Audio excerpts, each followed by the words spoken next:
কলকাতার বুকে সস্তায় বাংলো খুঁজছেন? তাহলে আজকের এই বাংলোর ভিডিওটা এক্স্যাক্টলি আপনার জন্য। ভেতরটা নিয়ে যাওয়ার আগে বাইরের চারপাশটা একবার দেখে নিন। যথেষ্ট সুন্দর সাজানো গোছানো জায়গা। এবার বাংলোর ভেতরটা আমি আপনাদেরকে নিয়ে যাচ্ছি। এটা হচ্ছে পুরো রেরা অ্যাপ্রুভড একটা প্রজেক্টের মধ্যে এই বাংলোটা আপনারা দেখছেন। ঢুকেই লিভিং কাম ডাইনিং এরিয়ার জন্য স্পেস যেমন রয়েছে, তেমন স্টেয়ারকেস এরিয়াটা কিন্তু এক কথায় অসাধারণ। সামনে টিভি ইউনিট আমরা পেয়ে যাচ্ছি। স্টেয়ার ধীরে ধীরে উপরের দিকে উঠে যাচ্ছে, সেগুলো তো দেখাবোই। প্রথম বেডরুমে যাওয়ার আগে দেখুন আমাদের এখানে পড়ছে কমন টয়লেট, যেটা হচ্ছে স্ট্যান্ডার্ড কোয়ালিটি মেনটেন করা হয়েছে। এবার হচ্ছে প্রথম বেডরুমটা, বেশ সুন্দর ছিমছাম সাজানো গোছানো। এটা সাউথ ফেসিং একটা বাংলো আপনারা দেখছেন। এর পাশে রয়েছে কিচেন এরিয়া এবং ফুললি মডুলার সেটআপের কাজ পুরোপুরি এই মডেল বাংলোটাতে আমরা দেখতে পাচ্ছি। পিছনে রয়েছে গাছপালা বসানোর জন্য আপনার নিজস্ব প্রাইভেট বাগান। তো এই ছিল মোটামুটি গ্রাউন্ড ফ্লোরের ভিডিও ট্যুরটা। গ্রাউন্ড ফ্লোর থেকে এবার ধীরে ধীরে আমরা স্টেয়ারকেস দিয়ে উপর দিকে উঠে যাবো। এবার লোকেশনটা সম্পর্কে বলে দিই। ক্ষুদিরাম মেট্রো থেকে এই বাংলোটার ডিস্টেন্স পড়ছে মাত্র 12 কিলোমিটার এবং এটা সাউদার্ন বাইপাস দিয়ে যেতে হবে।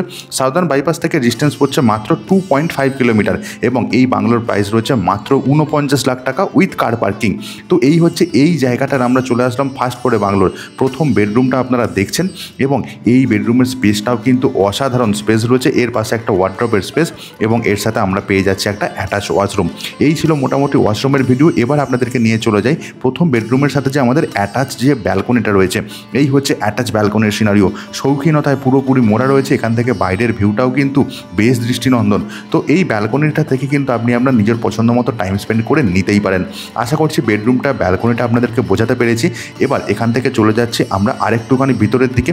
স্টেয়ারকেস তো বাঁদিকে পড়ছেই। আর এই হচ্ছে আমার এখান থেকে ফার্স্ট ফ্লোরের যে সিটিং এরিয়াটা রয়েছে। এখান থেকে এবার চলে আসলাম সেকেন্ড বেডরুমে। সেকেন্ড বেডরুমটা তো দুটো সাইড আমরা খোলা পাচ্ছি।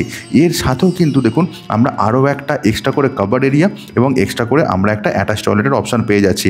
ডেভেলপারের যে ডিরেক্ট সিপি রয়েছেন, ওনার নাম্বার আমি দিয়ে দিয়েছি স্ক্রিনের ওপর এবং ডিসক্রিপশন বক্সে। ওই নাম্বারে ফোন করে আপনারা যে কোনো দিন সাইট ভিজিট করে নিতেই পারেন।